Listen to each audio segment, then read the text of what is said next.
Andrew Lewin. Thank you, Madam Deputy Speaker. I'm pleased we have an opportunity to talk about young people, how we invest in their future, extend opportunities and do all in our power to leave nobody behind. But I think to have a serious debate about the prospects of young people in work, we need to look back at the unique set of circumstances that people in their late teens and early 20s have faced growing up. They are the first generation to grow up in Brexit Britain. They had no say in the decision to leave and to devastate the trading relationship with our single largest trading partner. Their opportunities to work, study and travel in the EU were taken away by the party opposite at great cost to them and to the economy. This is a cohort of young people who were teenagers during the pandemic, patiently abiding by lockdown to protect their families, but with months, if not years, outside of the classroom. And to be clear, I supported the public health measures, but the chaotic way that school closures were overseen were indefensible. And the most fateful days were the 4th and 5th of January 2021. On the 4th of January, they were marched back into school. On the 5th, they were sent home again. Here today and gone tomorrow, much like the Conservative MPs that we've seen defecting to reform. But, Madam Deputy Speaker, Brexit, the chaotic Conservative management of the pandemic and Liz Truss blowing up the economy, that was the legacy left for young people by the last government. This government is resolved to turn it around, and we understand that good prospects for young people must start with a strong economic foundation. Since coming to office, the Bank of England have, in their judgment, made the decision to cut interest rate 6 times. GDP growth last year was ahead of forecasts, and there are 500,000 more people in the labour market today than there were in July 2024. There are good reasons to be positive about the economy in 2026, but I absolutely recognise we can't be complacent.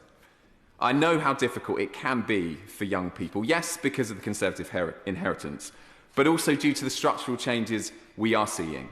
There can be intense competition for entry-level jobs. There is anxiety about the impact of artificial intelligence, and there are still too many people in insecure work.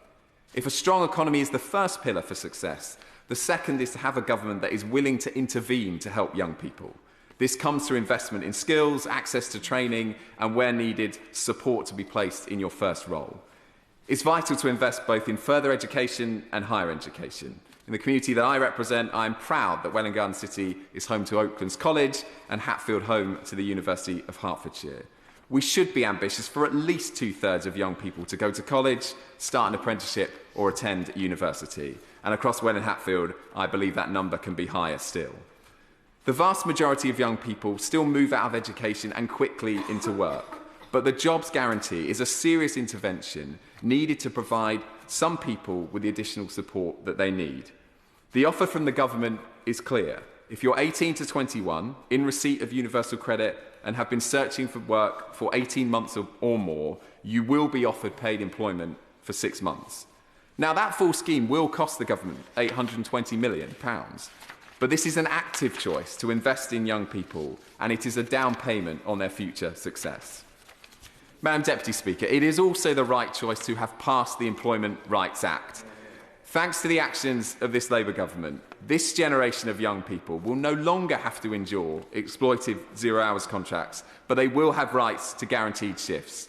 They will have day-one rights to paternity leave, and no longer will people be excluded from statutory sick pay because their pay was too low. Madam Deputy Speaker, the last Conservative government wasn't prepared to intervene to support young people. The opposition today and their friends in Reform voted against stronger rights at work for young people. The Liberal Democrats bravely abstained. It's only a Labour government that understands for young people to succeed, we need a strong economy, continued investment in education, and a willingness to intervene when the market alone doesn't provide the right opportunities. Young people backed Labour at the last election, and with the Employment Rights Act, Job Guarantee and a rising living wage, we are backing them to succeed in the economy that we are turning around.